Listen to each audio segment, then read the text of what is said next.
여러분 안녕하십니까? 강신업 변호사입니다. 대한민국 개판됐습니다. 뭐 더 이상 대한민국 이제 법치주의 국가가 아닙니다. 민주당이 자기들 그냥 마음대로 법을 찍어냅니다. 오늘도 민주당 단독으로 하나의 법을 통과시켰습니다. 국민의힘은 표결에 불참했습니다. 어떤 법이냐? 우리 사법제도를 송두리째 흔드는 겁니다. 이런 법을 청문회도 안 하고 공청회도 안 하고 지들 멋대로 통과시켜버렸습니다. 무슨 얘기냐면 우리는 3심 제도라는 게 있죠. 1심, 2심, 3심. 그런데 여기다가 4심을 도입하겠다는 겁니다. 그러니까 대법원의 재판에 불만이 있으면 어디로 간다? 헌재로 간다. 그러면 누구만 좋습니까? 변호사들은 떼돈 벌 수 있습니다. 김현장 떼돈 법니다 이제. 야, 대형 로펌 그야말로 황금시장이 터질 겁니다. 그러나 국민들은 끝나지 않습니다. 지금도 대법원까지 가서 재판이 모두 끝나는데 지금 민사 같은 경우는요 3년은 기본입니다. 뭐 5년까지 걸리고 빨라야 최소한 빨라 2년입니다.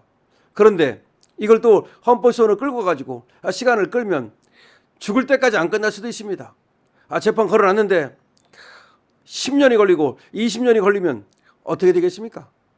그야말로 이 재판이 이제 우리 국민들의 하나의 골칫덩어리가 되는 겁니다. 재판에 한번 엮이면 끝까지 끌려다녀야 됩니다. 재판 소원, 이게 뭐냐면 원래 헌법재판소에서 하는 것 중에 헌법소원이라고 있어요. 헌법소원은 어떤 여러 가지 조건이 있습니다. 그것이 갖추어지면 헌법재판소에 가가지고서 자기의 기본권이 침해됐다고 그렇게 다툴 수 있는 걸 말합니다. 그런데 지금 재판소원이라는 건 뭐냐면 재판에 불만이 있을 때 그 재판을 헌법재판소로 끌고 가는 거, 이거를 재판소원이라고 합니다. 그런데 지금 재판소원은 인정 안 되거든요. 다른 헌법소원은 인정이 되는데 자기의 기본권이 침해됐다면서 헌법재판소에 헌법소원을 걸 수 있는데 재판에 대해서는 공권력에 의해서 내 권리가 침해됐다 하더라도 이걸 헌법재판소로 가져갈 수 없게 돼 있어요. 재판소원을 인정하지 않았기 때문에. 그런데 재판소원을 인정하겠다는 겁니다. 재판소원은 뭐냐? 재판을 걸었는데 판사가 재판을 엉터리를 해가지고 나의 기본권이 침해됐다. 뭐 그런 겁니다. 한 번 더 그러니까 헌법재판소로 가져갈 수 있는 길을 열어놓은 겁니다. 실질적으로 사심과 같습니다. 이런 법을 만드니까 법원행정처 차장이 도저히 받아들일 수 없는 법이다. 오죽하면 말이죠. 입법부에서 통과된 법을 법원행정처 차장이 도저히 받아들일 수 없는 법이다. 이렇게 일갈했습니다. 기우종 법원행정처 차장이 이른바 재판소원법 도입 관련 국회 법사위 법안심사 제1소위원회에 출석해서 도저히 받아들일 수 없는 법안이라고 강한 반대 의견을 펼쳤습니다. 재판소원법은 확정된 법원 판결에 대해서도 헌법재판소에 헌법소원을 제기할 수 있도록 하는 제도로 사법부는 3심제 기반을 둔 사법체계가 사실상 사심제로 변질되는 것이라고 반대하고 있습니다.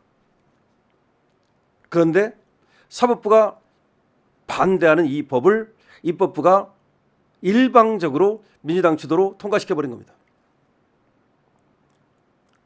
법원행정처 차장은 오전 비공개로 진행된 법사위 법안심사 1소에 출석해서 재판소원법 도입에 대한 우려를 표명했습니다.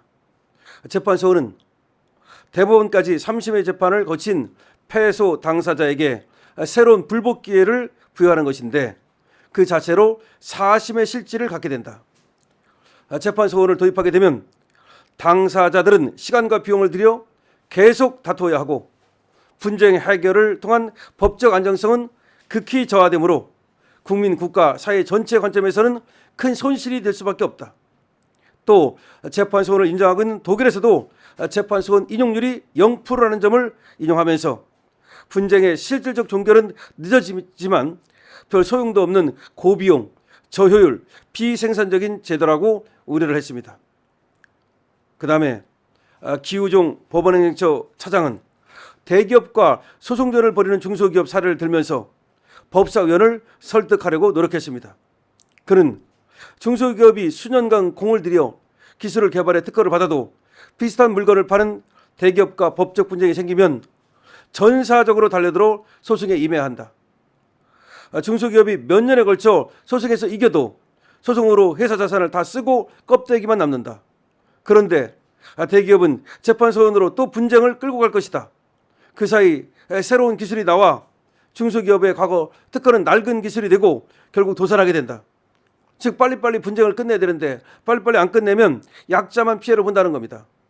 사회적 약자의 기본권 보장을 명분으로 도입된 이 재판소원이 현장에서는 강자의 도구로 쓰일 수밖에 없다는 겁니다.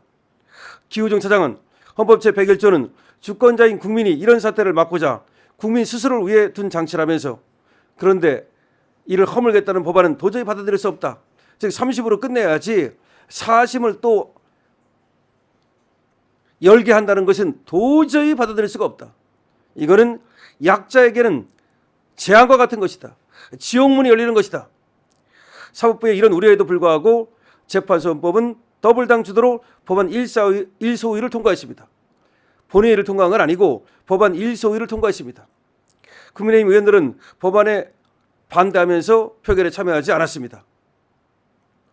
김용민은 민주당 의원이죠. 기자들을 만나서 법원의 확정 판결이라고 해도 헌법과 법률 위반이 있거나 기본권을 중대하게 침해하는 상황이 발생한다면 언제든지 헌재에서 다시 판단받을 수 있기에 법원도 재판을 더 꼼꼼히 하지 않겠느냐, 이렇게 얘기를 했습니다. 물론 그런 점이 없는 건 아닙니다. 예를 들어서 확정 판결이라고 해도 여기에 결정적 어떤 그 문제가 있다면 그걸 헌법소원으로 가져가서 다시 한번 이걸 들여다볼 수 있다면 판사들이 좀 더 꼼꼼하게 재판을 하지 않겠느냐, 그 말도 틀린 말은 아닙니다.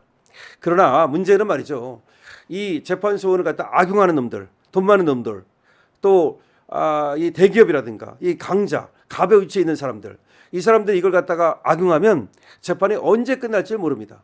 그다음에 변호사 비용을 어떻게 됩니까? 더군다나 헌법소원은 반드시 변호사가 있어야 소송이 가능합니다. 그러니까 우리가 민사 같은 경우 말이죠, 변호사 없이도 자기가 조그만 소송을 할 수 있잖아요. 하지만 헌법소원은 반드시 변호사가 있어야 되거든요. 그러면 변호사 1심, 2심, 3심 사고, 그 다음에 다시 또 재판소원, 헌법소원에 가서 또 변호사 또 사고, 어떻게 감당할 수 있겠습니까? 그러니까 피해가 더 많다는 거죠. 그럼에도 불구하고 민주당은 이 사법체계를 흔들려고 어떻게든지 대법원의 힘을 빼려고, 대법원 판사들, 대법관들 눈에 가시야. 그래서 대법원의 힘을 빼기 위해서 재판소원을 지금 도입하겠다고 저 난리를 떠는 겁니다. 뭐 좋습니다. 어쨌든 해보고 나서 어차피 이 나라 뭐 지금 전부 다 망가지고 있는데 그것도 해보고 나서 그때 가서 안 되면 다시 고친다 뭐 그런 얘기 같은데 어떻게 될지 모르겠어요. 사법체계가 전부 다 무너지고 있기 때문에 하여튼 간에 고 하고 있는데 누가 죽을지는 뭐 봐야 되겠습니다만 아직 본회의를 통과한 건 아닙니다. 지금 법안 1소위, 법안 소위라고 있습니다. 그러니까 국회에 이 법안 소위 1소위를 통과했다는 겁니다. 이것이 이제 나중에 본회의를 통과해야만 법이 되는 거고, 아직은 이제 ING인데 오죽하면 말이죠, 법원행정처 차장이 도저히 받아들일 수 없는 법이다, 도저히 받아들일 수 없는 법이라고까지 하겠습니까? 여러분들의 생각은 어떠십니까? 여러분들의 의견을 댓글로 적어주시기 바랍니다. 강신업 TV입니다.